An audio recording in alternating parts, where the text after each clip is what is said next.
सवितुर्वरेण्यं भर्गो देवस्य धीमहि धियो यो नः प्रचोदयात्।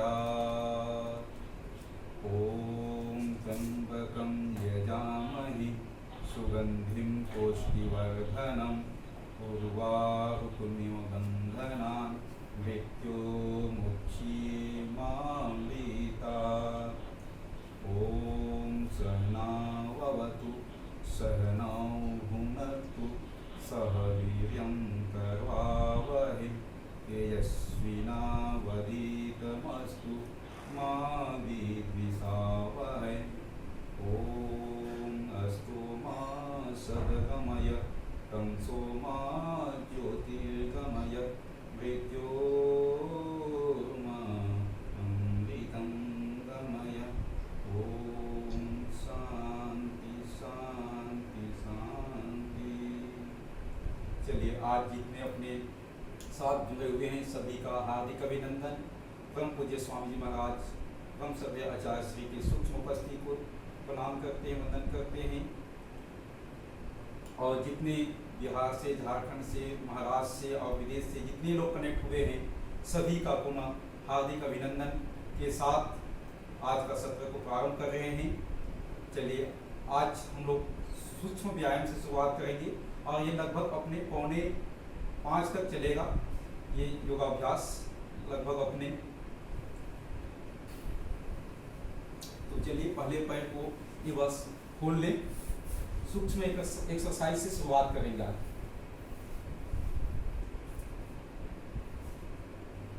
पैर की अंगुली को आगे पीछे दबाएंगे।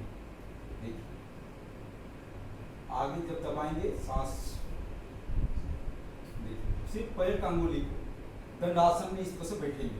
दंडासन में पहला स्टेप सिर्फ अंगुली को दबाएंगे, फिर दूसरा स्टेप में पूरा पंजा को दबाएंगे। जब पूरा पंजा आगे जाएगा तो सांस बाहर, फिर पीछे आएगा सांस अंदर, इस तरह से, ताकि दोनों लाभ होगा।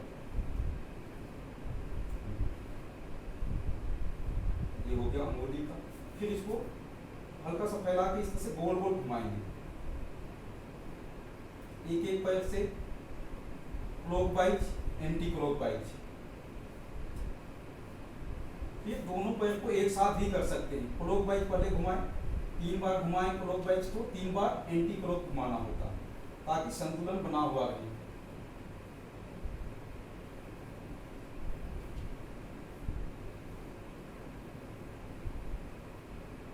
फिर इस तरह से घुटने को ऊपर नीचे इस तरह से करेंगे।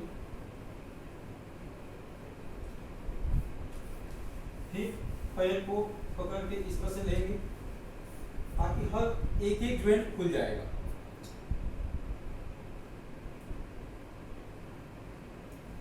इसको भी दोनों साइड से घुमाने होंगे। फिर दूसरे पैर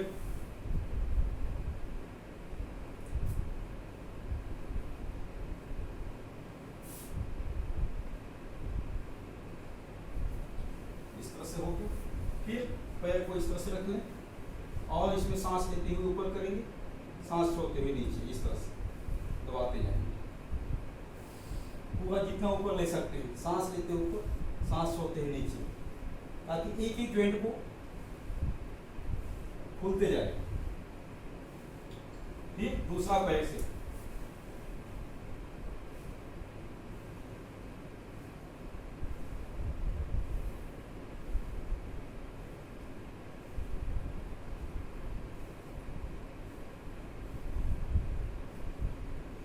ये हो गया।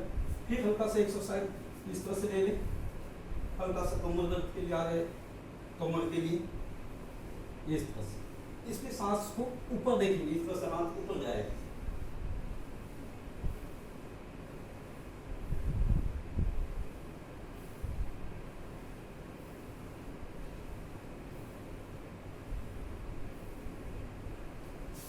ये होने के बाद कुछ चक्की आसन इस तरह से पूरा इतना हो सकता है, अपने हाथ रहेगा नहीं, एकदम सीधा रहेगा, इतना आगे ले जा सकते हैं।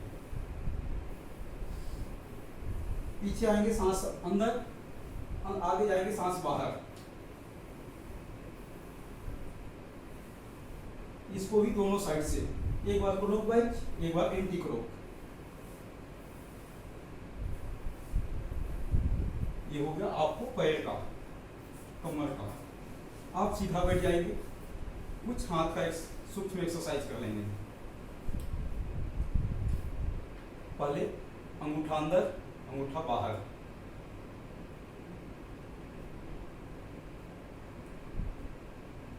फिर इसको गोल गोल घुमाएंगे इस तरह से, अंगूठा अंदर करके गोल गोल। इसमें भी दोनों साइड से घुमाना होता है। हमेशा जब घुमाए दोनों साइड से, जहाँ घुमाना होता है उसमें जितना आप एक साइड से घुमाए हैं उसके जस्ट विपरीत उतना ही घुमाना होता है। फिर इस तरह से ऊपर नीचे, ताकि एक एक ज्वाइंट खुल जाए। फिर अगला इस तरह से,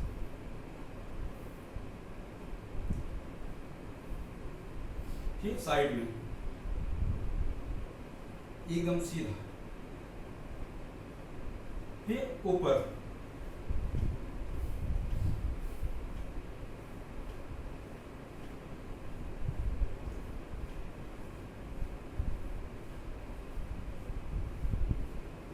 ये होने के बाद हल्का सा कंधा के लिए ले लेते हैं, यहाँ हाथ रख के इसको गोल गोल घुमाएंगे, इसको पूरा सांस लेते हुए आगे जाएगा सांस, फिर पीछे आते सांस छोड़ देंगे इस तरह से, ताकि एक एक ज्वाइंट खुल जाएगा। फिर इसको दूसरे साइड से भी इस तरह से, ताकि इसका बैलेंस बना हुआ रहे, नहीं तो अनबैलेंस हो जाएगा।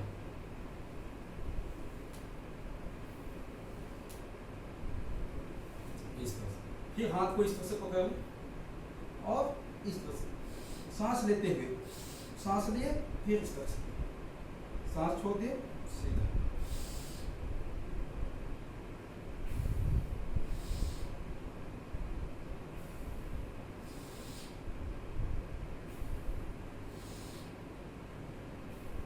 बस आप इस तरह से इसको लॉक कर लें और पीछे से दबाएंगे, सांस भर के दबाना होता है इसको। फिर सांस लेके फिर आगे से इसको,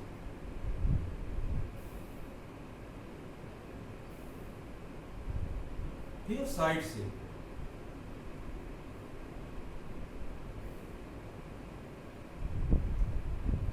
दाहिने हाथ से एक बार बाएं हाथ से, ताकि चारों दिशाएं में आपको दर्द। आप हाथ को इस तरह से ले,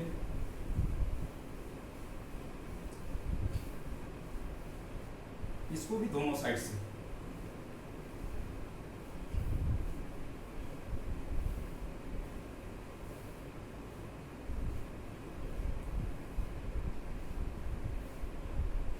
ये हो गया। आप गर्दन के लिए नीचे पीछे इस तरह से, आगे पीछे। अब इसमें आंख खोले हुए कर सकते हैं, आंख बंद करके कर सकते हैं, दोनों तरह से कर सकते हैं। फिर साइड में, ताकि गर्दन, फिर इस तरह से साइड में देखें,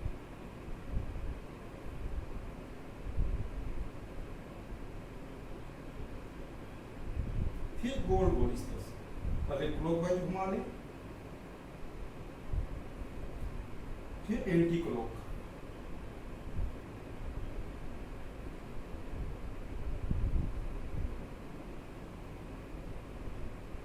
बस ये हो गया गर्दन के लिए। आप हल्का सा आंख के लिए भी कर लेंगे। अब आंख में डायरेक्ट भी कर सकते हैं और अंगुली को देख के, यहाँ नाखून को देखते जाएंगे और गोल घुमाएंगे तो आपको अभ्यास आसानी से घुमा लेंगे। पहले अंगुली को देखते रहे, अंगुली के नोक को देखें, अंगूठा में नाखून जो है उसको देखें और आप देखते रहें उसको, और हाथ को इस तरह से गोल घुमाते रहें, तो आंख का भी एक्सरसाइज हो जाएगा। आपका चेहरा सीधा रहेगा, सिर्फ आपको आंख को ले चलने हैं इस तरह से। पहले क्लॉकवाइज घुमाएंगे, धीरे धीरे धीरे धीरे धीरे, फिर एंटी क्लॉक, 3 बार क्लॉकवाइज, 3 बार एंटी क्लॉक।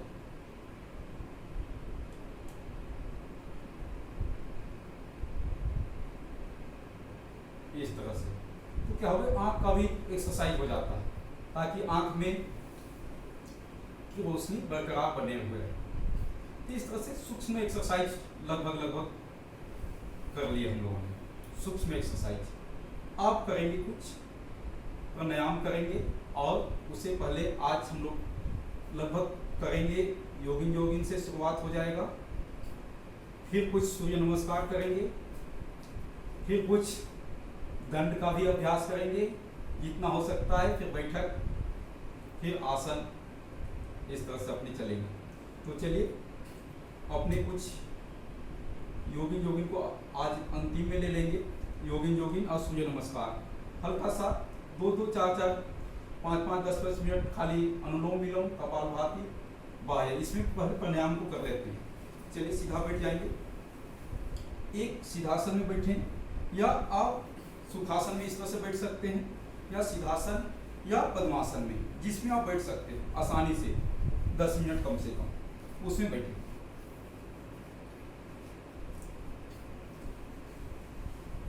चलिए तो करेंगे प्राणायाम और कुछ छोटी छोटी बातें उनको हम बताने का प्रयास करेंगे हम, ताकि मिस्टेक कहीं ना हो, इसलिए छोटी छोटी बातें।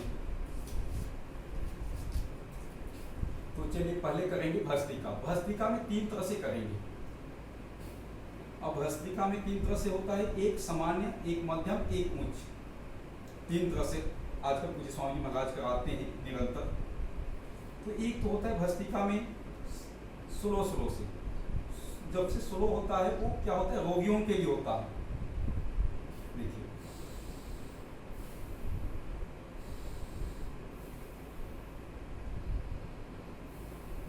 ये रोगियों के लिए होता है, जो बीमार हैं उनके लिए, वो जितने स्लो कर सकते हैं। और जो हल्का सा सामान्य ग्रेड के हैं या जो हल्का सा स्वस्थ अपने को हल्का सा महसूस करते हैं, उनके लिए 2.5 सेकंड में सांस लेना, 2.5 सेकंड में सांस छोड़ना, ये विशेष होता है।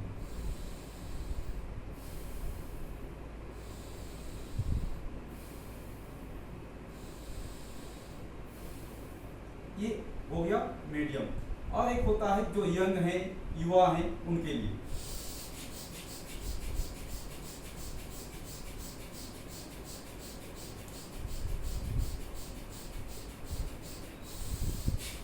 ये हो गया फास्ट। ये 3 गति करने होते हैं।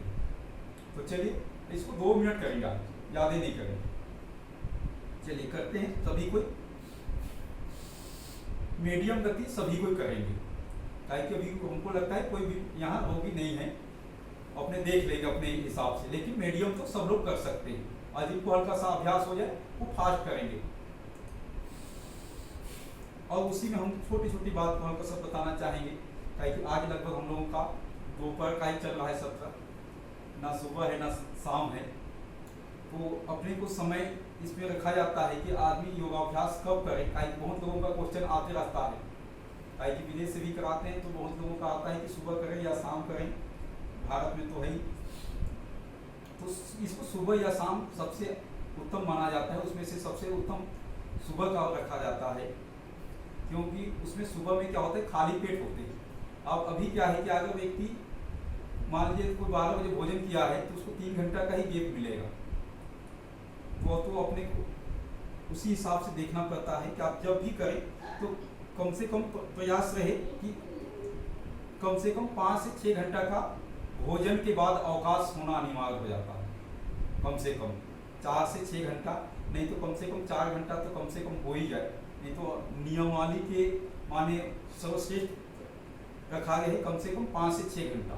तो उसके लिए अपने को उसी आधार से भोजन करना पड़ता है कि आप कितने बजे लगभग टाइमिंग में योगाभ्यास करना चाह रहे हैं। उस आधार से हल्का सा गैप हो जाए, उसके बाद शौच आदि से निवृत्त हो जाए, फिर योगाभ्यास करेंगे तो पूरा लाभ मिलता है। तो अपने को जैसे अपने पास समय होता है, अभी तो ट्रेनिंग पीरियड चल रहा है इसलिए अभी दोपहर में है, लेकिन अपने घर के अनुसार अपने को इसको सेट करना पड़ता है।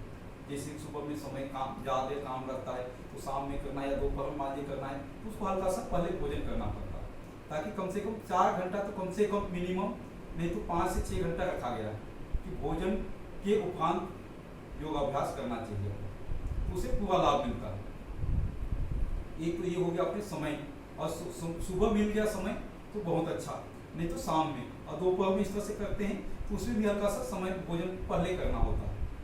उसके बाद एक आता है कि स्थान, व्यक्ति लोगों का होता है कि भाई स्थान बंद रूम में करें या खुले में, तो ये स्थान स्वच्छ, शांत और खुला वातावरण में करेंगे तो और अच्छा, और जल के किनारे करेंगे तो बहुत अच्छा होता है। इस तरह से स्थान का चयन होता है। और आसन के लिए कहा जाता है कोई भी एक आसन बिछाना अनिवार्य है।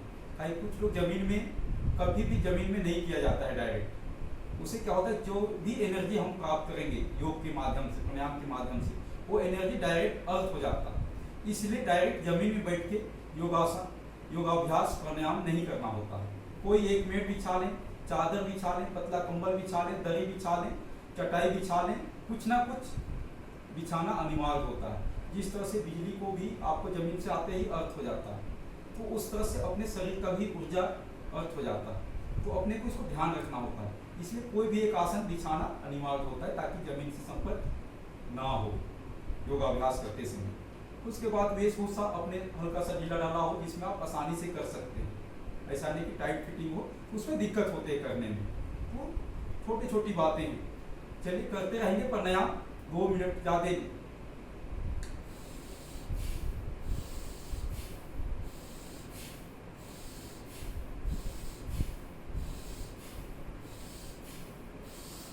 कि हम देख रहे हैं आप लोगों को, कि मेरे जगह स्क्रीन लगा हुआ है तो हमने लगभग सभी लोगों को हमने देख पा रहे हैं।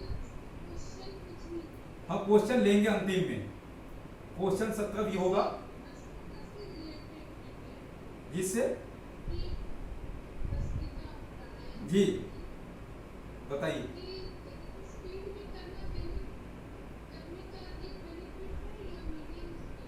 तीनों में लाभ है। तीनों करने से, स्लो करेंगे तभी लाभ है, मीडियम करेंगे तभी लाभ है, फास्ट करेंगे तभी लाभ है। तीनों में लाभ है। लेकिन क्या होता है, यंग आजकल के लोग सोचते हैं कि धीरे धीरे करने तो सो जाते हैं। इसलिए यंग को कहा गया है कि कम से कम फास्ट करेंगे तो सोएंगे नहीं तो लोग करते करते सो जाते हैं। इसीलिए उसको फास्ट कराया जाता है। यंग लोगों को उनको लगता है कि इसमें तो कुछ हो ही नहीं रहा है, उनको पता नहीं चलता है। इसलिए युवा वर्ग को फास्ट कराया जाता है। जो स्वस्थ हैं, युवा है, उनके लिए। बाकी लाभ तीनों में होगा, किसी में नहीं होगा सो नहीं, तीनों में लाभ बराबर है। बस उसको यही है कि फास्ट रहेगा तो व्यक्ति सोएगा नहीं, प्लस उनको लगेगा कि कुछ कर रहे हैं। अब रोगी को कहेंगे फास्ट करो तो नहीं कर सकता। और जो हल्का सा बुजुर्ग हैं या हल्का सा सामान्य अपने को समझते हैं कि हम फास्ट नहीं करते, तो मीडियम करेंगे। तो तीनों में अपने को लाभ मिलना ही, बराबर लाभ है तीनों में। ये हो गया अपने भस्त्रिका। अब भस्त्रिका के बाद हम लोग चलते हैं कपालभाति और आपको छोटी छोटी बातें बताएंगे। चलिए आप करेंगे कपालभाति। कपालभाति में भी 3 ग्रेड किए जाते हैं, एक रोगी के लिए, एक सामान्य के लिए और एक युवाओं के लिए। देखिए, एक तो सामान्य है कि 2 सेकंड 3 सेकंड में एक स्ट्रोक लगा सकते हैं।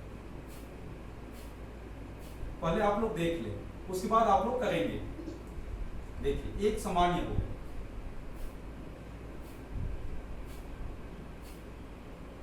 ये तो सामान्य व्यक्ति, रोगी व्यक्ति के लिए है, जो धीरे धीरे करेगा, नहीं तो अचानक करेगा तो नहीं कर सकता है। और जो हल्का सा मीडियम है, हल्का सा स्वस्थ अपने को लगता है, जो कर सकते हैं, वो स्वस्थ व्यक्ति पूरा करेंगे।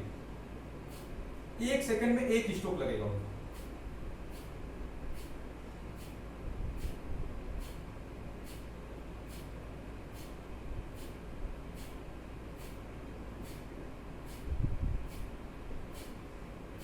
ये हो गया आपको मीडियम, जो स्वस्थ व्यक्ति, नॉर्मल व्यक्ति सभी लोग कर सकते हैं। जनरल ये करते हैं 1 सेकंड में एक स्ट्रोक।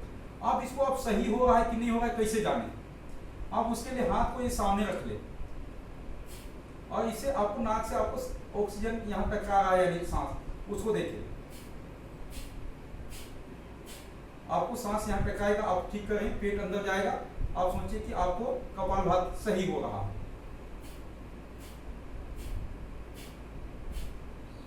इस तरह से इसको जांचा जाता है कपालभाति ठीक हो रहा है या नहीं।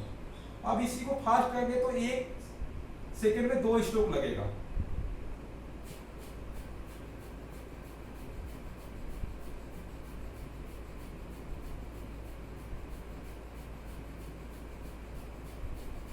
इस तरह से 1 सेकंड में 2 स्ट्रोक। तो आपको 1 मिनट में सामान्य तो 60 बार हो जाएगा, और जो युवा वर्ग है जो अपने को पूरा स्वस्थ समझते हैं, मजबूत समझते हैं, वो अपने को 1 सेकंड में 2 स्ट्रोक लगाएंगे तो 120 बार हो जाएगा, और जो सामान्य है वो कम से कम 30 बार हो ही जाएगा जो होगी ही। तो इस तरह से अपने को अपने शरीर के अनुसार इसको चयन करना होता है। जो रोगी हैं उनको फास्ट नहीं करना होता है, मीडियम या स्लो में करना होता है, और जो युवा हैं, यंग हैं, और अपने को पूरा लगता है कि हम कर सकते हैं, वो फास्ट करेंगे। तो चलिए इसको 5 मिनट करेंगे, ज़्यादा नहीं। 1 सेकंड में 1 स्ट्रोक तो लगभग आज जितने इसमें भाग ले रहे हैं आज के योगाभ्यास में, वो लोग सभी लोग कर सकते हैं 1 सेकंड में 1 स्ट्रोक।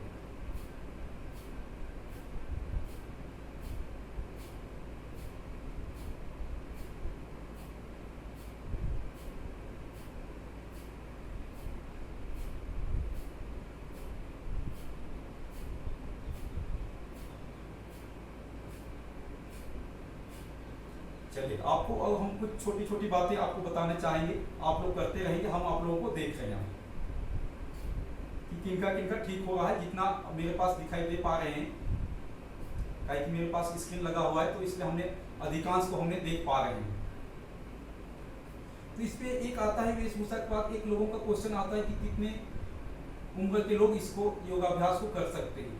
इस पे योगाभ्यास के लिए उम्र लगभग सभी लोग कर सकते हैं। बहुत छोटे बच्चे को कम करना होता है, और बहुत बड़े बुजुर्ग होते हैं उनको कम करना होता है, बाकी मीडियम वाले को ज़्यादा इसमें रखा जाता है। कम से कम 10 वर्ष के ऊपर वाले को सभी आसन, कठिन आसन से लेके सभी आसन कर सकते हैं। अपने को शरीर के अनुसार इसको चयन करना होता है, लेकिन 10 वर्ष से ऊपर वाले उम्र को सभी आसन, कठिन से कठिन आसन, उनको करने के लिए योग्य माना जाता है। उसके बाद इसको रखा गया है, इसका मात्रा कितने देर करना चाहिए योगाभ्यास। तो इस पर पूज्य स्वामी जी महाराज, पूज्य आचार्य का रिसर्च करते करते 30-40 वर्षों के रिसर्च के बाद ये निकल के आया कि कम से कम व्यक्ति को स्वस्थ रहने के लिए 365 दिन स्वस्थ रहने के लिए 24 घंटा स्वस्थ रहने के लिए कम से कम 45 मिनट का पैकेज बनाए हैं पूज्य आचार्य ने, कि ये 45 मिनट से 1 घंटा तो कम से कम व्यक्ति को स्वस्थ रहने के लिए करना अति अनिवार्य रखा गया। और आपको एक मेरे पास किताब है जो अपने को दैनंदिन योगाभ्यास क्रम, इसमें 45 मिनट का पैकेज रखा गया है, ताकि इसको कोई भी व्यक्ति कितना समय ना होते हुए भी, कि बहुत ज़्यादा क्वेश्चन पूरा राष्ट्र में यही क्वेश्चन निकलता है, हर व्यक्ति को योगाभ्यास करने के लिए कहा जाता है, वो कहते हैं कि समय नहीं है।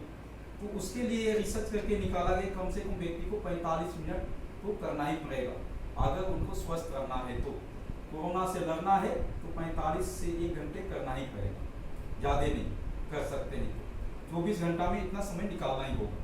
तो ये पैकेज बना हुआ है, आपको हम पैकेज का भी टाइमिंग बता देंगे, आपको मात्र 45 मिनट में पूरा पैकेज हो जाता है योगाभ्यास का। और स्वस्थ रहने के लिए कम से कम सामान्य व्यक्ति को उतना करना अनिवार्य होता है।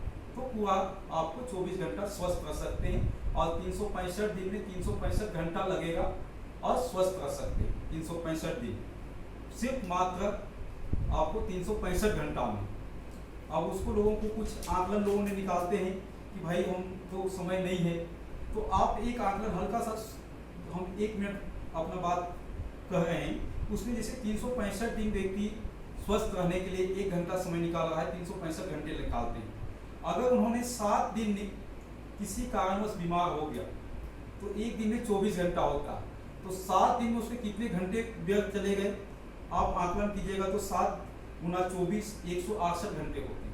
सोचिए 1 दिन माने 7 दिन में 168 घंटे उसके चले गए व्यर्थ। अगर 7 दिन बीमार हो गया, बेड रेस्ट हो गए, अगर उन्होंने 7 दिन से अगर 2 हफ्ता मान के चले, 2 हफ्ता बीमार हो गया तो 336 दिन, 336 घंटे बर्बाद हो गए मात्र 2 हफ्ते में। बहुत दिन नहीं, मात्र 2 हफ्ते। 365 दिन में आपको 2 हफ्ते का हम बता रहे हैं, 336 घंटे चले जाते हैं। अगर उन्होंने किसी कारणवश 3 हफ्ते बीमार हो गए, बेड रेस्ट हो गए, जॉब करते हैं जॉब नहीं जा पा रहे हैं, प्राइवेट जॉब करते हैं प्राइवेट जॉब करने नहीं जा रहे हैं, मान लीजिए मजदूर करते हैं मजदूर करने नहीं जा पा रहे हैं, मात्र 21 दिन घर में ही है, मान लीजिए सपोज हॉस्पिटल नहीं गए, तो भी उनका हर जना 21 दिन में 3 हफ्ते में 504 घंटे चला गया, व्यर्थ था। कोई उपयोगिता नहीं हुआ। तो सोच लीजिए 365 दिन में 365 घंटे से कितना ओवर हो गया, मात्र 3 हफ्ते में। अगर उनको हॉस्पिटलाइज करना हो गया, सपोज दैट, तो सोच लीजिए घर में अगर 4 लोग हैं तो चारों लोगों का हर्जाना कितने होंगे। एक व्यक्ति मान लिया अगर हर दिन 1000 कमाता थे, तो आपको 4 व्यक्ति हैं तो 4000 पर दिन का नुकसान होगा। तो इस तरह से आर्थिक मूल्यांकन किया जा सकता है, और आर्थिक मूल्यांकन करेंगे तो अपने को एहसास होता है कि हमको योगाभ्यास हर हालत से करना ही चाहिए। आप सोचिए एग्जाम्पल कि पूज्य स्वामी जी महाराज लोग रोज दिन लाइव रखते हैं, किसी एक दिन भी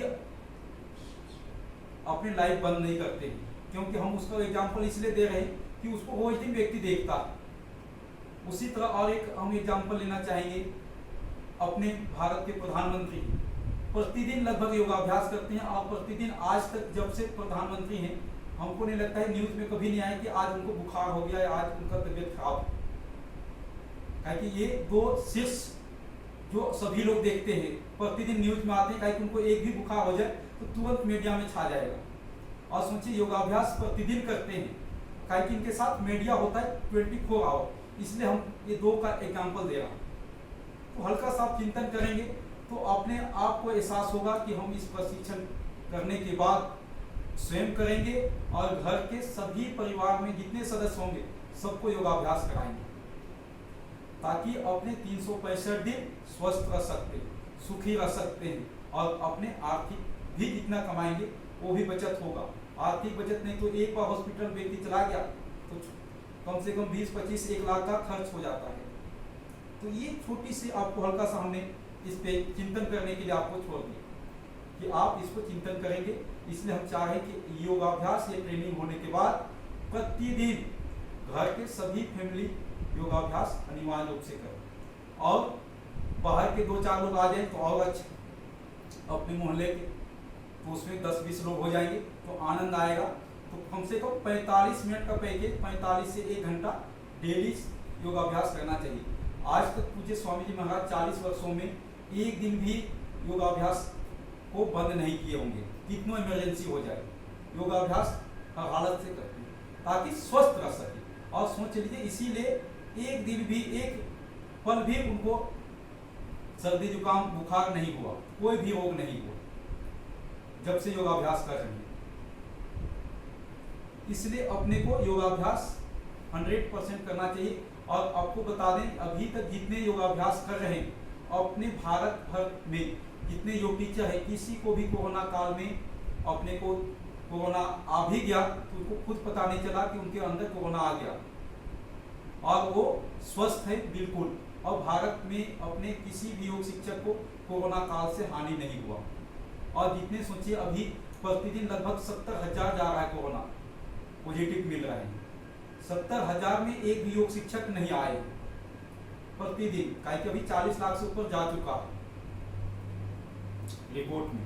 तो इस तरह से लगभग आकलन निकाला जाए तो लगभग निकाला जा रहा था दिल्ली के हिसाब से, तो लगभग 30 से 40%, 50% लोगों को कोरोना हो चुका। इसलिए और लोगों ने योगाभ्यास करते हुए लोगों ने ये पता नहीं चल पा रहा है कि उनको कोरोना हुआ था, पॉजिटिव हो गए से नेगेटिव आ गए। तो इसलिए अनिवार्य रूप से प्रतिदिन कम से कम 45 मिनट से 1 घंटा योगाभ्यास करना चाहिए। तो आपको हल्का सा हमने आपको बताने का प्रयास किया। चलिए करेंगे, कपालभाति करते रहें, हम भी करते हैं 2-4 मिनट।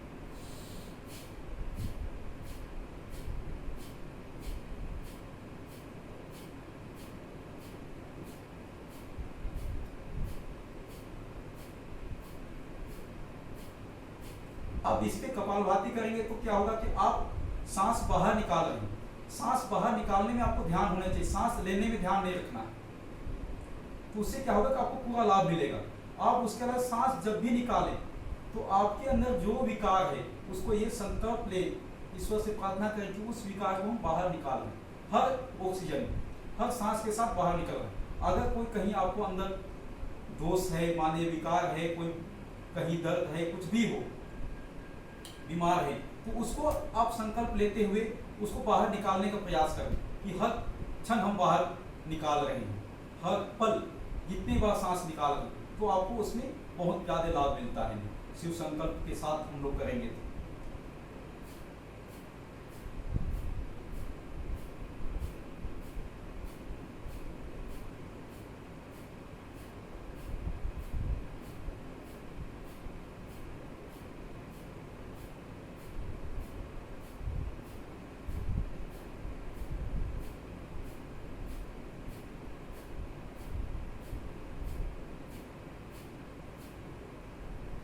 इस तरह से अपने को कपालभाति करने हैं। लगभग जो दिखाई दे रहे हैं, एक तो हल्का सा कंधे को हिला रहे हैं, वो ना हिलाते हुए अपने को अच्छा से माने एकदम शरीर एकदम सीधा रहे, झुका हुआ नहीं होना चाहिए, ताकि आपको कमर दर्द माने पूरा शरीर हमेशा फिट रहे। तो सीधा बैठ के सिर्फ आपको सांस बाहर निकालने में ध्यान रखना है। हल्का सा पेट अंदर जाएगा, सांस बाहर निकलेगा, सांस ऑटोमेटिकली आपको अंदर आ जाएगा। मुंह बंद रहेगा, सिर्फ नाक से सांस निकालना है, ये अपने को ध्यान रखना चाहिए। अब एक छोटी सी बात हम 1 मिनट फिर रखना चाहेंगे कि श्वास को हमेशा नाक से निकाला जाता है और नाक से ही लेना होता है, ताकि इसको परमात्मा ने बना के भेजा है। आज तक जब तक सृष्टि शुरुआत हुआ है, तब से परमात्मा का बनाया हुआ एक व्यक्ति भी कहीं दोष नहीं है, क्योंकि मनुष्य बनाता है तो उसमें दोष आने की कोई संभावना होती है। आप देख लीजिए, मोबाइल को हर साल अपडेट होता है, मोबाइल हर साल, उसमें कुछ ना कुछ दोष हो जाते हैं। मोटरसाइकिल देख लीजिए, कार देख लीजिए, हमेशा अपडेट होता है। तो इसलिए परमात्मा ने जो बनाया है कि सांस को नाक से ही लेना है तो नाक से ही ले, तो उससे आपको रोग कम होंगे, उससे संतुलन बना हुआ रहेगा, ताकि परमात्मा ने उसी हिसाब से नाक को बनाए हैं, मुंह को खाने पीने के लिए बनाया हुआ है। तो इस तरह से अपने को ध्यान रखना चाहिए। आप योगाभ्यास करते समय भी प्रयास हो क्रम से निरंतर हो, जैसे सूर्य नमस्कार के तो पूरा स्टेप हो, जोगिंग के तो पूरा स्टेप हो, ताकि उससे आप भूलेंगे नहीं। जैसे ABCD हम लोग याद किए बचपन से, और उसको अंतिम क्षण तक नहीं भूल सकते, ताकि उसको क्रम से याद किए, उस तरह से याद करना होता है और क्रमवार करना होता है। उसमें दृष्टि क्या होता है, जैसे कपालभाति कर, दृष्टि सामने हो या आंख बंद हो, लेकिन सीधा हो और मन एकाग्र होने चाहिए पूरा। उस समय आप पूरा काम धाम बंद छोड़ दीजिए कि आप घर में कौन है, परिवार में कौन कौन है, छोड़ दीजिए। पूरा आपका ध्यान एकाग्र सिर्फ प्राणायाम में रहना चाहिए। कपालभाति कर रहे हैं तो कपालभाति में बस समाहित चित हो, ताकि उसको आपको पूरा लाभ मिले। आप 1 घंटा में 24 घंटा का एनर्जी आपके अंदर आ जानी चाहिए, 24 घंटा के लिए। तो इस तरह से समाहित होकर करेंगे तो पूरा एनर्जी अपने पास आ जाएगा। जितना अपने को एनर्जी चाहिए शरीर को, जितना ऑक्सीजन चाहिए, जितना कैलोरी चाहिए, सारी चीज, जितना विटामिन चाहिए, सब कुछ आ जाएगा अपने। ये अपने को एकाग्र होकर करना चाहिए। आप जैसे कठिन आसन करेंगे तो पसीना आएगा तो हल्का सा पहुंच सकते हो। और शरीर का तापमान सामान्य रहना चाहिए। जो बुखार होता है या जिसका शरीर तापमान ज़्यादा है, उसको कम करना होता है। और जब कठिन आसन करेंगे या योगाभ्यास ज़्यादा आप करेंगे, शरीर व्यायाम, तो उसमें हल्का सा श्रम के बाद विश्राम आवश्यक होता है। ये छोटी छोटी बातें। उसके बाद और एक छोटी से एक आपको हम बताना चाहेंगे, इसमें से रोगी व्यक्ति को, जैसे किसी का आंख में लालिमा हो, कान बह रहा है, तो उसको कठिन आसन नहीं करना होता है। उसको जैसे शीर्षासन हो गया, ये सब आसन उसके लिए करने के लिए मना होता है, ये सब। उसके बाद स्नायु दुर्बल है या हृदय दुर्बल है, तो उनको भी आपको पूर्ण शलभासन, धनुरासन, ये सब नहीं करना होता। और जिसका मानिए कहीं फ्रैक्चर हो गया हो, तो उनको भी कठिन आसन करने के लिए मना किया जाता है, काहे कि दोबारा नहीं तो वहाँ फ्रैक्चर हो सकता है। तो ये छोटी छोटी सावधानी बरतने होते हैं। चलिए फिर कुछ पल करेंगे, फिर इसको विराम देते हैं।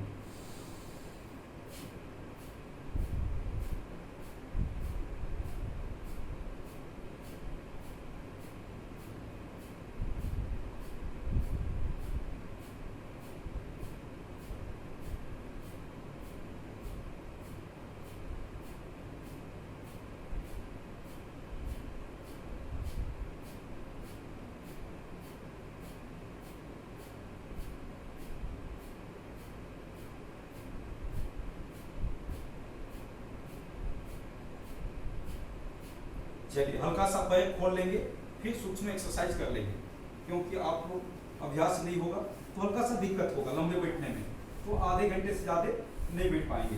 तो पैर खोल लेंगे फिर से, सूक्ष्म एक्सरसाइज। देखिए अब इसमें फिर आपको हमने बता दिए हैं कि पैर की अंगुली से धीरे धीरे करेंगे इस तरह से, तो एक एक जॉइंट खुलते जाएगा। देखिए पैर की अंगुली, फिर पूरा पंजा, इसमें सांस लेते जाएंगे तो आपको भस्त्रिका भी होते जाएगा। आगे दबाएंगे सांस अंदर, पीछे घुसेंगे सांस बाहर, इस तरह से। फिर इस तरह से गोल गोल घुमा लो, क्योंकि बैठने का अभ्यास नहीं होगा तो हल्का सा दिक्कत होता है। आप लगातार एक महीना करते करते आपको बैठने का अभ्यास हो जाएगा। आधे घंटे पूरा प्राणायाम एक बार बैठे हुए में कर सकते हैं।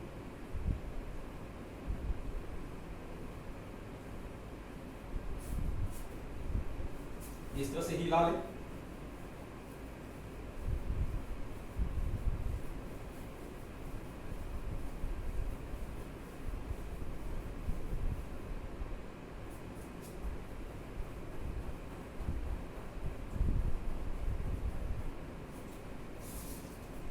इस तरह से करें, इसमें आपको कमर में बहुत लाभ मिलता है।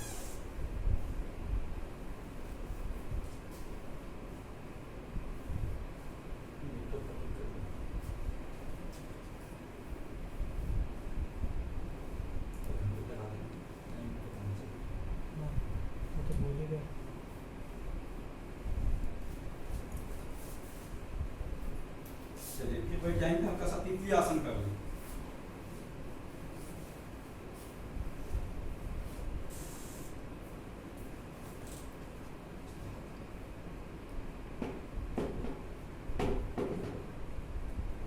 इसमें आप जितना ले सकते हैं।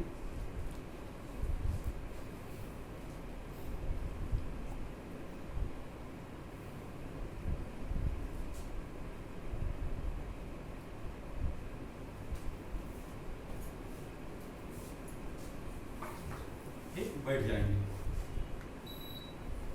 कोई एक आसन लगा, इसमें आप बैठ सकते हैं। चलिए हल्का सा कंधा को इसको घुमा ले।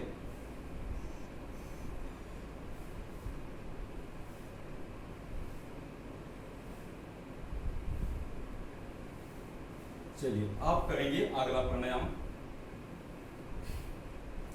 देखिए अभी हम लोग किए भस्त्रिका, कपालभाति, आप करेंगे बाह्य प्राणायाम। बाह्य में आपको देखिए एक बार देख लेंगे, उसके बाद करेंगे सभी को। सांस अंदर लिए, फिर सांस पूरा बाहर, फिर मूल बंद नीचे से, उद्यान बंद और जलंधर बंद, तीनों जगह बंद लग जाएगा। देखिए पूरा सांस लिए,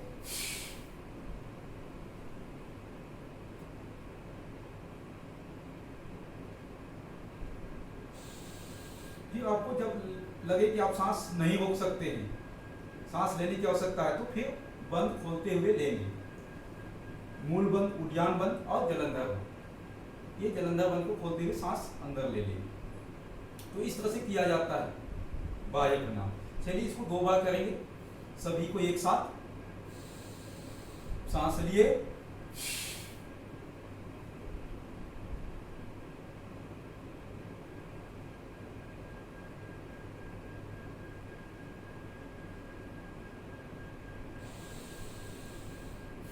इसमें प्रयास करना होता है, धीरे धीरे करेंगे तो आप 1 मिनट तक रोक सकते हैं, उसे पूरा लाभ मिलता है। लेकिन अभी शुरुआत में आप नहीं रोकेंगे, अभी 10 सेकंड, 20 सेकंड, 30 सेकंड इस तरह से स्टेप जाएंगे धीरे धीरे, जिससे इससे अभ्यास हो जाएगा। चलिए एक बार और करेंगे।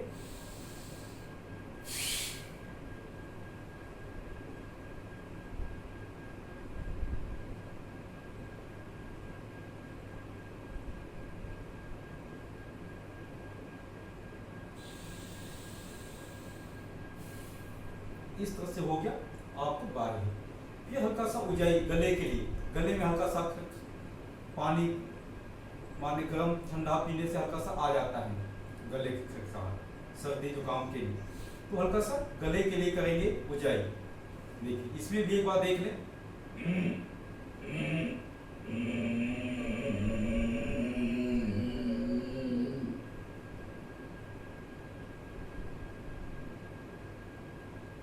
इस अंगूठा से इस नाक को बंद करके इससे सांस पूरा बाहर निकालें। इसमें उद्यान बंद नहीं लगेगा, जलंधर बंद और मूल बंद लगेगा।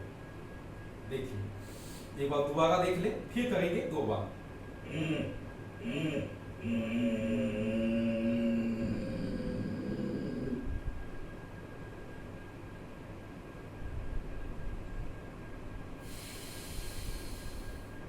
चलिए सभी को करेंगे।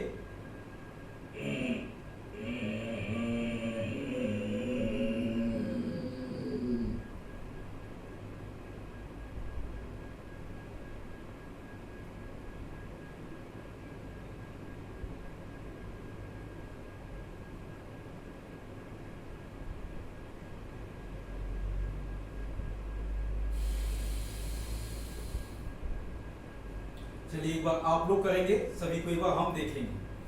चलिए करते हैं शुरुआत दोबारा।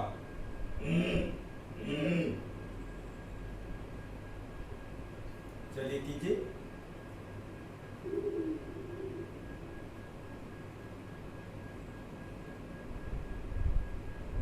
अब इसमें ज्यादा देर ना रोकेंगे, अभी 10 सेकंड 20 सेकंड, ताकि शुरुआत में बहुत देर रोकने से हानि होता है, ताकि अभ्यास नहीं लगता।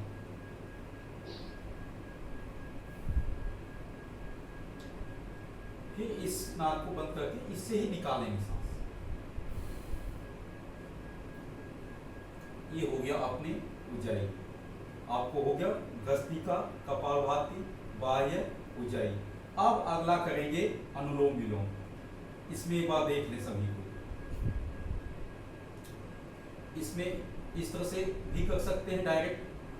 देखिए इस नाक को पूरा बंद कर दिए, इसे सांस ले रहे हैं, फिर इसको बंद कर दिए, इसे सांस पूरा बाहर निकालेंगे, फिर इसी से लेंगे, फिर इसको बंद किए, इसे निकालेंगे, फिर इसी से लेंगे।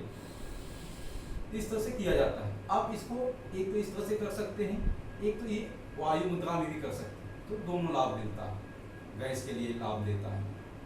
इस तरह से आप इसमें ऑक्सीजन जो लेंगे पेट में नहीं भरेंगे, ये डायफ्राम में आएगा पूरा ऑक्सीजन। देखिए इस तरह से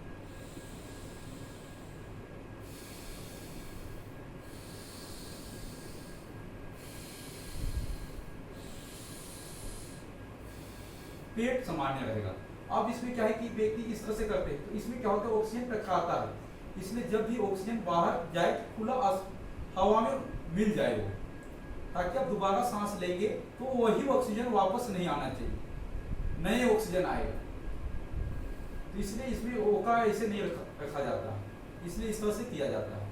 अब इसको हल्का सा आप जब लेते हैं, अगर हाथ दर्द रुक जाए तो आप हल्का सा झुका सकते हैं,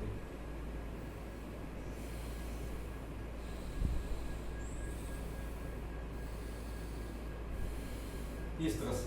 चलिए आप सभी को करेंगे, इसको निरंतर कम से कम 3 मिनट करेंगे। इसको कम से कम विधान है, व्यक्ति स्वस्थ व्यक्ति को कम से कम 10 मिनट करना होता है। कपालभाति, अनुलोम विलोम 10-10 मिनट। अभी जो आप बताए हैं उसको फिर से एक बार बताइएगा। चलिए देखिए इस तरह से, तो वायु मुद्रा में इसमें भी कर सकते हैं, इसमें दोनों लाभ होता है, गैस में भी लाभ देता है। देखिए आप इसमें अंगूठा को इस तरह से इस नाक को बंद किए, दाहिने नाक को, अब बंद हो गया ये पूरी तरह से, इससे आपको ऑक्सीजन अंदर बाहर बंद हो गया। अब इस नाक से अंदर जाएगा पूरा, जितना आप ले सकते हैं अपने सामर्थ्य के अनुसार, डायफ्राम में भरने में पूरा अंदर चला गया। आप फिर इसको इस 2 उंगली से, बीच की दोनों उंगली से इस तरह से बंद कर देंगे। बंद करने के बाद जिसको बंद किए थे अंगूठा से, उसी नाक से आप निकालेंगे। अब निकाल दिए, अब उसी नाक से फिर आप अंदर लेंगे, फिर इसको बंद कर देंगे अंगूठा से, फिर आप इससे निकालेंगे, फिर इससे अंदर लेंगे। इसमें प्रयास किया जाता है कम से कम 2.5 सेकंड अंदर लेना, 2.5 सेकंड में सांस को बाहर निकालना, सामान्य इस तरह से किया जाता है इसका विधि। और इसमें भी अपने को संकल्प लेना चाहिए, जब बाहर सांस निकाल रहे हैं तो अपने अंदर जो भी विकार है उसको, या जो भी रोग है उसको हम बाहर निकाल रहे हैं, हर संकल्प के साथ, हर ऑक्सीजन से बाहर निकाल रहे हैं उसको। और जब अंदर लेंगे तो अपने को शुद्ध ऑक्सीजन अंदर ले रहे हैं। इस तरह से अपने को संकल्प करना चाहिए ताकि अपने अंदर जो भी विकार हो नेगेटिव हो वो बाहर चला जाएगा, तो अपने को पूरा लाभ मिलता है 100%। चलिए आप करेंगे इसको।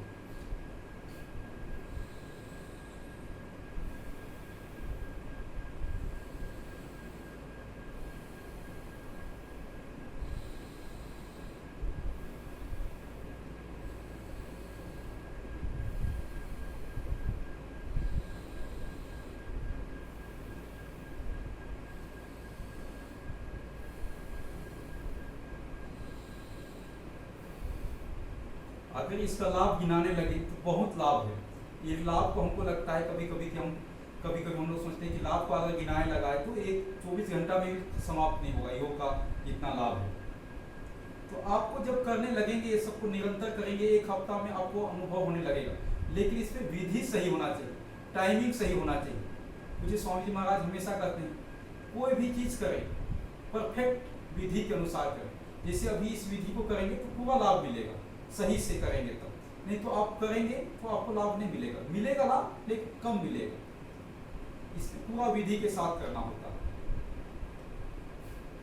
नहीं तो लाभ कम मिलता है। ये अनुलोम विलोम हो गया। तो इसको हम लोग निरंतर कम से कम 5 मिनट करने का प्रयास, शुरुआत में नहीं होगा तो आप विराम दे दें, फिर हल्का सा रेस्ट लेके फिर दोबारा करें। आप इसी को किसी व्यक्ति को कैंसर है तो उसको ज्यादा देर तक करना होता है, उसको आधे घंटे तक करना होता है, उसको विराम दे के करना होता है। जैसे 5 मिनट किया फिर रुक गया 2 मिनट, फिर 5 मिनट किया फिर रुक गया, फिर 5 मिनट फिर किया फिर रुक गया। इस तरह से विराम दे के कम से कम आधे घंटे 1 घंटे तक किया जाता है अपने रोगियों को। और सामान्य व्यक्ति को कम से कम 5 से 10 मिनट अवश्य करना चाहिए। तो पूरा आपके जितने ऑक्सीजन है अंदर चला जाएगा, जो आपके हर एक जहाँ जहाँ ऑक्सीजन की आवश्यकता होते हैं शरीर में वहाँ सारे जगह ऑक्सीजन चले जाएंगे, ताकि आपको 24 घंटा एनर्जी मिलता रहे। तो 24 घंटा में एक बार प्राणायाम करने का विधान है, इसीलिए ताकि आपको पूरा लाभ मिले। कम से कम आप 24 घंटा में एक बार करेंगे तो पूरा आपके अंदर जितनी ऑक्सीजन चाहिए, जितनी ऊर्जा चाहिए वो मिल जाता है। अगर सुबह शाम कर लेते हैं तो और उत्तम होता है।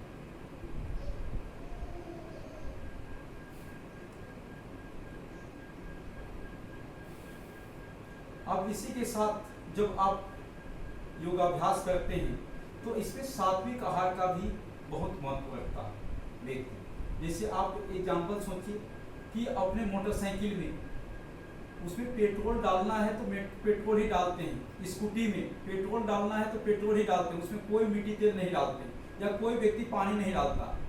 तो इस शरीर को परमात्मा ने बनाया है, इसे भगवान ने जो निर्धारित किया है सात्विक आहार लेने, तो व्यक्ति को सात्विक आहार लेना चाहिए ताकि व्यक्ति हमेशा स्वस्थ रह सकते और हमेशा खुशहाल रह सकते और अपना जीवन को खुशहाल जीवन जी सकता सात्विक आहार लेने से। नहीं तो क्या है कि अब व्यक्ति इसमें हर चीज को डालते जाएगा। जैसे आप मान लीजिए स्कूटी में आप स्कूटी चलाते हैं, स्कूटी में मान लीजिए आज पेट्रोल नहीं मिल रहा है, आज डाल दो मिट्टी तेल, तो सोचिए कि उसका क्या हो जाएगा। आप 1 महीने 2 महीने बाद उसका आप लोग को खुद अंदाजा लग जाएगा। आप किसी दिन मान लीजिए पेट्रोल आज कम है जी, चलो आज डीजल डाल देते, काम नहीं चले।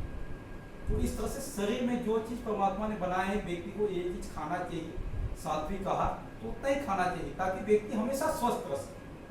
आप सोच लीजिए स्वस्थ, अगर व्यक्ति बीमार हो जाता है सपोज दैट, तो त्योहार भी उसका कोई काम नहीं होता। मान लीजिए त्योहार आता है, दीपावली आता है, होली आता है, आपको कोई फायदा नहीं, कि आपको कुछ मना ही नहीं सकते, त्योहार आनंद ले ही नहीं सकते। तो इसलिए परमात्मा ने सबको जो बना के भेजा है, सृष्टि रचते ही पूरा जो बना दिया है उन्होंने, उसको उसका पालन करना चाहिए। तो सात्विक आहार लेने से बहुत अच्छा होता है। इसी को कहा जाता है युक्तहार विहारस्य युक्तेष्टस्य कर्मसु युक्त स्वप्न बोधस्य योगी भवति दुःख। माने जो व्यक्ति अगर सात्विक आहार को भी ध्यान रख लिया और योगाभ्यास कर रहा है, उसको कभी रोग छू नहीं सकता। नहीं तो आपको योगाभ्यास कर रहा है और अपने टंकी में खाने पीने में सावधानी नहीं बरता तो भी उसको रोग होने की संभावना हो सकता है। नहीं तो सोचेगा कि हमने योग प्रतिदिन किए और इसको ध्यान नहीं रखे तो फिर उसको नुकसान हो सकता है। बहुत ज़्यादा नहीं होगा लेकिन कुछ ना कुछ तो हो ही जाएगा। इसलिए सात्विक आहार लेना बहुत आवश्यक होता है।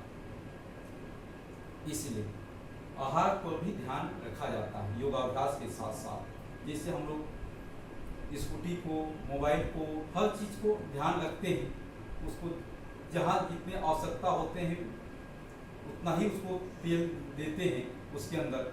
उसी तरह खाने पीने में भी व्यक्ति को सावधानी बरतना चाहिए। उसी के साथ साथ गृहस्थ जीवन में भी यम नियम का आगे पालन कर ले तो और उत्तम होता है, ताकि आप जब तक जीवन है, जब तक इस धरती पे परमात्मा ने भेजा है रहने के लिए, तब तक अपने को स्वस्थ, खुशहाली, आनंद के साथ जीवन जी के जा सकते हैं। ताकि परमात्मा ने जिसको भी भेजा है उसको एक दिन जाना तो है ही, लेकिन जब तक जीवन रहे यहाँ तब तक स्वस्थ रह सकते। उसके लिए एक सात्विक आहार और योगाभ्यास आवश्यक, ताकि आप आसानी से इस जीवन को जी सकते हैं आनंद के साथ, पूरा परिवार में खुशहाली के साथ। और सोचिए कि आपको जो आनंद यहाँ मिल रहा है वही आनंद आपको, यही सुख अपने को, हर व्यक्ति नहीं तो सुख के लिए ही हर चीज़ करता है।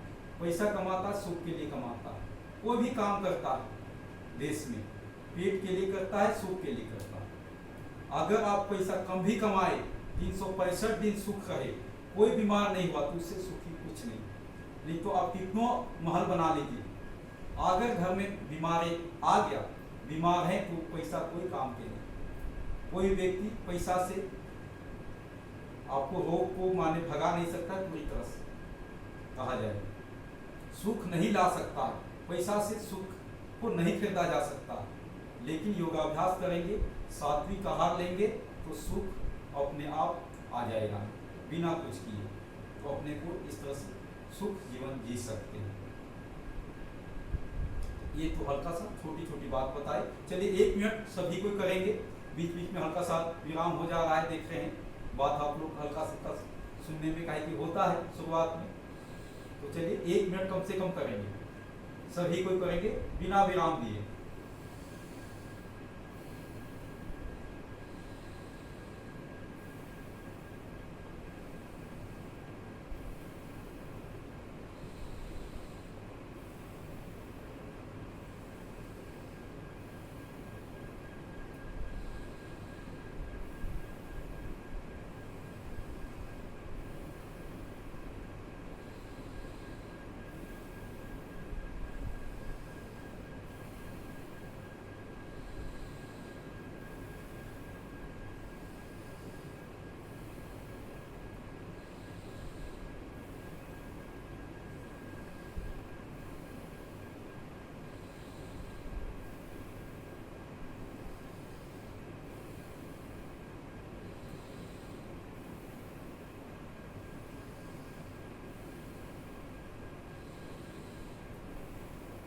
इस तरह से आप करेंगे तो 1 मिनट में 12 बार हो जाता है।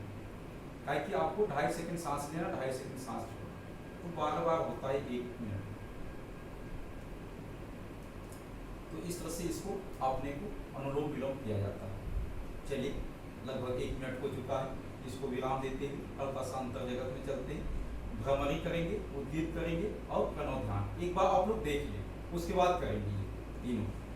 देखिए ये कान का निकला हुआ भाग, नॉर्मल भाग, इसको अंगूठा से इस तरह से बंद कर देंगे ताकि अंदर का आवाज बाहर नहीं, बाहर का आवाज अंदर नहीं आ रहा है, कोई सुनाई नहीं देगा बाहर से। इस तरह से एक तो हो गया। दूसरा, इस 3 अंगुली से ये आँख को बंद कर देंगे, बाहर दिखाई नहीं देगा, पूरी तरह से बंद। और ये चौथी, इसको माथे पर इस तरह से दोनों साइड। उसके बाद गुंजन करेंगे इस तरह से, मुंह बंद रहेगा। फिर सांस लेके दोबारा फिर करेंगे इस तरह से आपको दोनों हाथ ले, दोनों में बंद कर दिए, इस तरह से आप देख ले, उसके बाद करेंगे साथ साथ। इस तरह से हो गया। फिर गुंजन करेंगे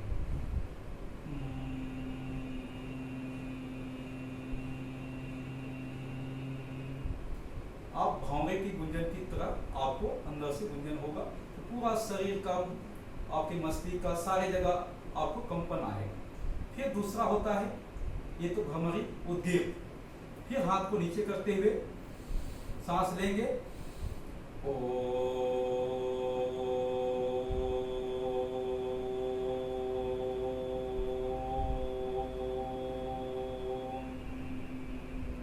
अब इसको जितने लंबे तक आप ले सकते हैं, ये हो गया उद्गीत। उसके बाद पूरा मन शांत, प्रणव ध्यान, माने कोई एक चक्र पे आपने किसी एक बिंदु पे ध्यान लगाना, जहां पर आपको ध्यान लग सके,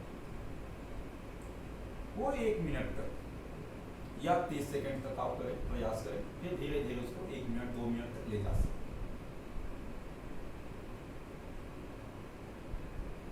ये होने के बाद हाथ ऊपर ऐसे घर्षण करेंगे, फिर ये उष्ण जो गर्म होगा उसको चेहरा पे इस तरह से करेंगे, मान लीजिए। तो इस तरह से इसका करने का विधि। चलिए आप करते हैं सभी को एक साथ। इसमें 3 बार भ्रमरी करेंगे, 3 बार 2 ही बार करते हैं, 2 बार, फिर 2 बार उद्गीत, फिर प्रणव ध्यान 30 सेकंड।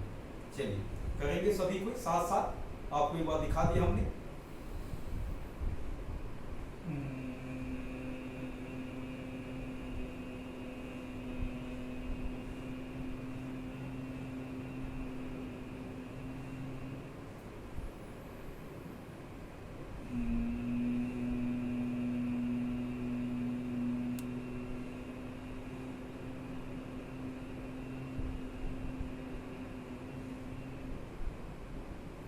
ये होने के बाद, भ्रमरी के बाद आप उद्गीत के लिए हाथ नीचे कर लेंगे।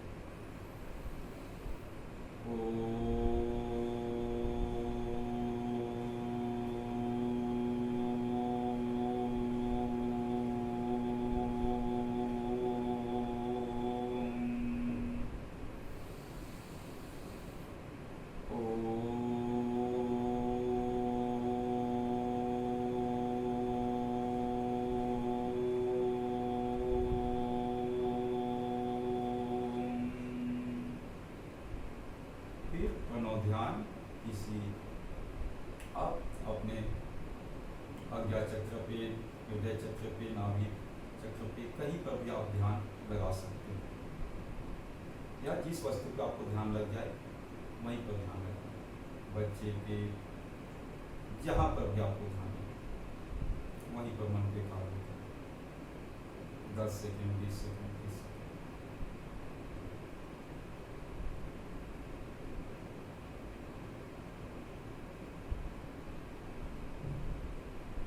ऊपर दर्शन करेंगे, चेहरे पे। ये हो गया आपका प्राणायाम का पूरा पैकेज। आपको प्राणायाम बता दें। अब हल्का सा करेंगे योगिन सूर्य नमस्कार, कुछ दंड बैठक, फिर कुछ आसन। चलिए आप उसके लिए तैयार होते हैं। आसन के लिए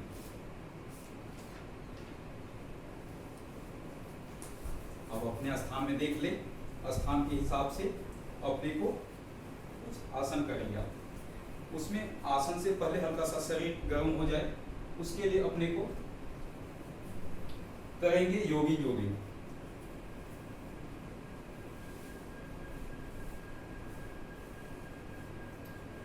सभी को अपना स्थान ले लेंगे।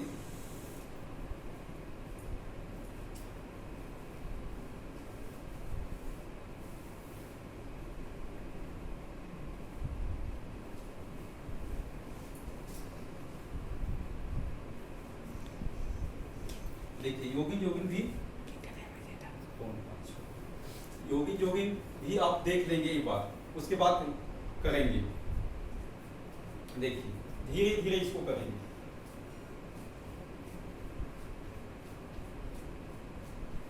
इस तरह से आप एक बार देख लें। फिर दूसरा ये दूसरा स्टेप, पूरा हाथ ऊपर जाएगा, पैर पूरा पीछे सटेगा एकदम से, इस तरह से। ये दूसरा पोज। फिर तीसरा इस तरह से, ये तीसरा। आप एक बार देख लें, फिर करेंगे। फिर चौथा इस तरह से सीधा बैठेंगे, इसमें आगे झुकेंगे इसे नहीं, इतना हो सकता है सीधा। फिर देखिए अगला इस तरह से जाएंगे, इसमें पूरा बैठ सकते हैं। इस इसका 12 पोज है। फिर देखिए ये अगला इस तरह से, पहले देख लें, हमने एक एक दो बार आपको बता रहे हैं, फिर साथ साथ करेंगे। फिर अगला इस तरह से, इसमें सांस लेते हुए, सांस लेंगे पीछे झुकेंगे, सांस आगे आएगा, सांस बाहर, ये हो। फिर इससे अगला इस तरह से, इसमें एक कान पे सीधा रहे, इस तरह से मुड़े नहीं आपने, इस तरह से। फिर अगला एक, इसमें ऊपर देखने का प्रयास करेंगे,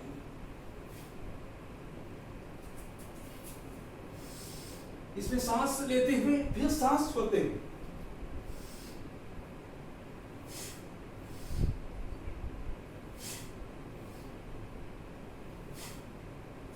ये हो गया 10। फिर ये 11, इसको इस तरह से फास्ट, ये हो गया 11, ये हो गया 12। इसमें पैर इस साइड जाएगा, हाथ इस साइड, ऐसे। चलिए ये हो गया 12। चलिए आप सभी को करेंगे एक साथ। चलिए ये 2 मिनट से 3 मिनट याद है।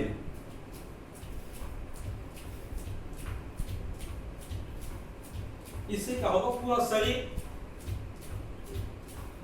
खुल जाएगा, एक एक अंग इसका, एक एक ज्वाइंट।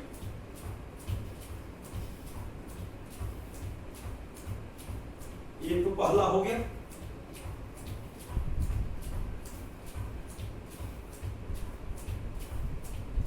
ये दूसरा,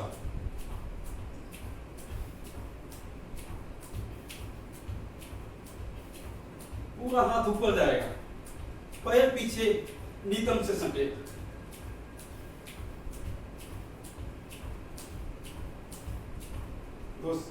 ये तीसरा, इसको भी आप जितना सटा सकते हैं।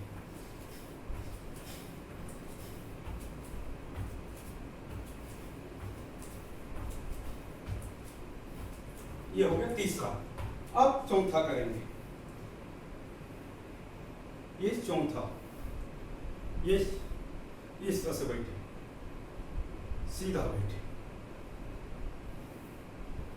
चलिए लगभग लोग कर रहे हैं, कुछ कुछ जगह लगता है स्थान का कमी है, कुछ लोग नहीं कर पा रहे हैं लग रहा, काहे कि हमने लगभग सभी लोगों को देख रहे हैं, मेरे पास स्क्रीन लगा हुआ है। ये चौथा होगा। फिर ये पांचवा, देखिए जितना बैठ सकते हैं, जो बुजुर्ग हैं इतने इतने बैठ सकते हैं बस, और जो पूरा बैठ सकते हैं पूरा बैठेंगे इस तरह से।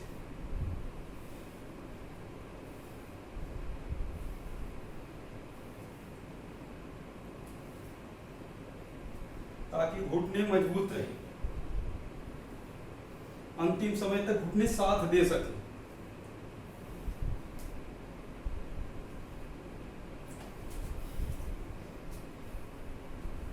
चलिए आगे,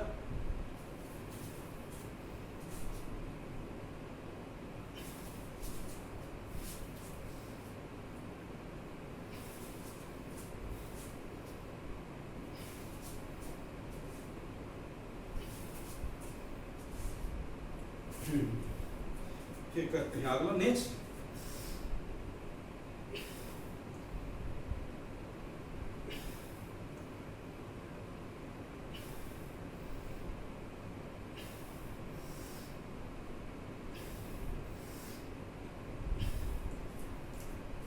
फिर अगला ये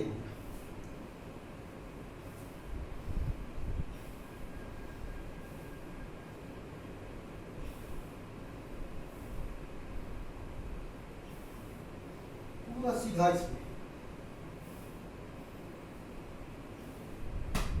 ये अगला,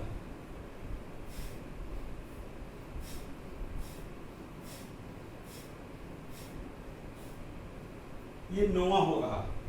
काउंटिंग भी आप लोग करते जाएंगे, याद रहेगा। ये 9वां स्टेप। फिर ये 10वां,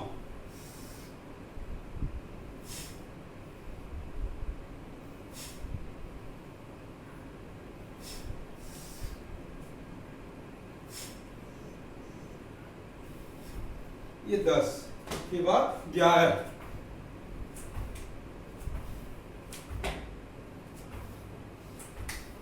पहले धीरे धीरे कर सकते हैं फिर फास्ट।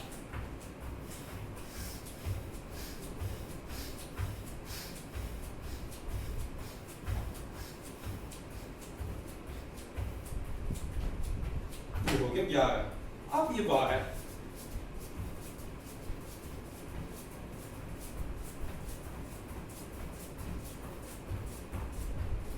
ये हो गया योगिन जोगिन के 12 स्टेज।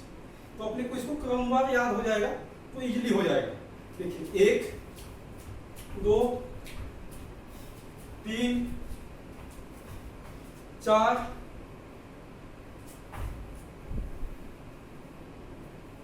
5 6 7 8 9 10 11, ये हो गया 12। इस तरह से एकदम सिंपल। अब करेंगे सूर्य नमस्कार, उसका भी 12 स्टेप होता है सूर्य नमस्कार का, उसको भी एक बार देख लेंगे आप, फिर करेंगे सभी को एक साथ।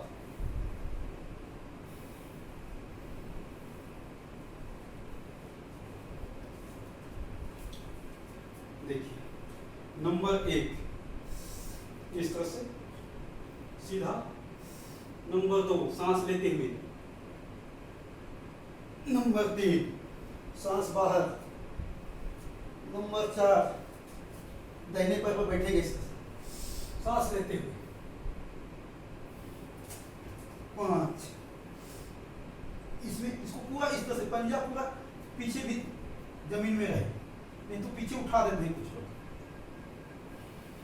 फिर ये साष्टांग आसन होता है, इसे पूरा शरीर जमीन पे नहीं होगा, ठूठी होगा हल्का सा, फिर छाती पे होगा और फिर घुटना और पैर होंगे। फिर ये इसमें सांस लेंगे, फिर दोबारा याद, फिर अभी पैर चेंज हो जाएगा। ये हो ये देखिए, इसको काउंटिंग करते जाएंगे तो आपको याद रहेगा। 1 2 3 4 5 6 7 8 9 10 11 12, इस तरह से इसका होता है। तो अपने को 12 स्टेप बता दिए इसका, 12 पूछे। आप सभी लोग करेंगे एक साथ, चलिए करते हैं एक साथ सभी लोग। देखिए एक ये हो गया सूर्य नमस्कार का प्रथम, ये हो गया 2 3 4 5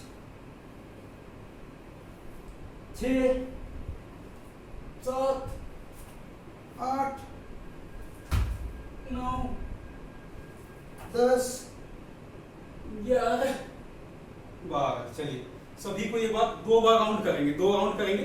अभी आप लोग करेंगे, हम अभी देखते हैं कि आपका सही हो पा रहा है या नहीं हो पा रहा है, ताकि कोई किसी का उस तरह से हो तो बता सके। चलिए हम काउंटिंग करते जाएंगे। 1 में आ जाइए, 2 में आ जाइए, 3 4 5 6 7 8 9 10 11 12। चलिए जितने लोग किए लगभग सभी का लगभग परफेक्ट हो गया, उसके लिए हम ताली बजाते हैं। और जो लोग नहीं किए वो लोग सीख लिए होंगे, हो सकता है उनके पास स्थान ना रहा हो इसलिए नहीं